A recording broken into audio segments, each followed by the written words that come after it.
Question number 9, Fletcher Tabuteau. Thank you, Mr Speaker. To the Minister of Finance, does he stand by all of his statements?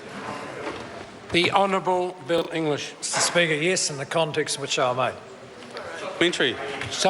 Supplementary question, Fletcher Tabuteau. Thank you, sir. Does he stand by his statement that it does not matter much whether there is a small surplus or a small deficit, it is the fact that government finances are headed broadly in the right direction? The Honourable Bill English. Yes, Mr Speaker, that sounds pretty sensible.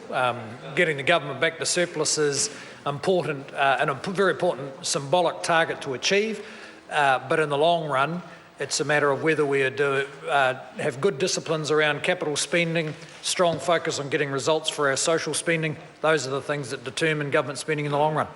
Supplementary. Supplementary question, Fletcher Tabuteau. Thank you, sir. How can he assure the New Zealand public that the September quarter $545 million deficit is heading in the right direction?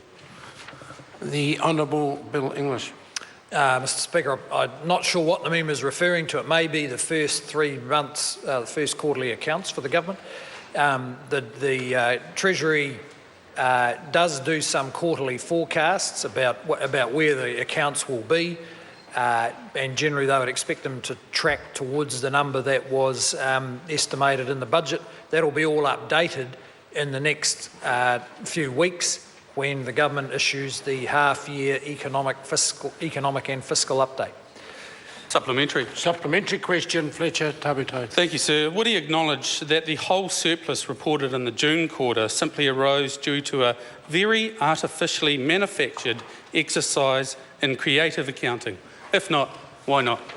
The Honourable Bill English. Mr Speaker, no, I certainly wouldn't acknowledge that. The government accounts are signed off by the Auditor-General according to really the strictest standards of public sector accounting in the world. And the number is what the number is. Of course, getting to a deficit or a surplus is the result of a whole lot of decisions, not just one decision, but there's no question of the member's assertion of dodgy accounting. Question. Supplementary question, Fletcher Tabuteau. How can he say he is confident about government finances given that he has cut departmental budgets, resulting in cuts to super gold card travel entitlements, cuts to support to rural ACC clients, and abandoning payments into the Cullen Fund, for example? I could go on, but how can he be confident? The Honourable Bill English. Oh, well, Mr Speaker, the public seem to have confidence because the most recent Kiwi Count survey show that they rate their public services higher than ever and continuing to improve. So if the measure is not what politicians like going on about, and that is whether the budget was cut or expanded, but on what the public care about, which is the quality of service, then I think we can have growing confidence that we're getting value for money. Supplementary. Supplementary question, Fletcher Tabuteau. Thank you, Mr Speaker. Would he concede that the government finances are heading in completely the wrong direction, given that the last 4 consecutive financial quarters combined show a huge deficit? Minister, you do not have a surplus at all, do you? The Honourable Bill English. Well, Mr Speaker, in answer to the part of the question that was a question, no, don't agree with the member. The government has got its books basically back to balance. It's done that through a combination of some growth in tax revenue from a growing economy and from a strong focus on the quality of spending.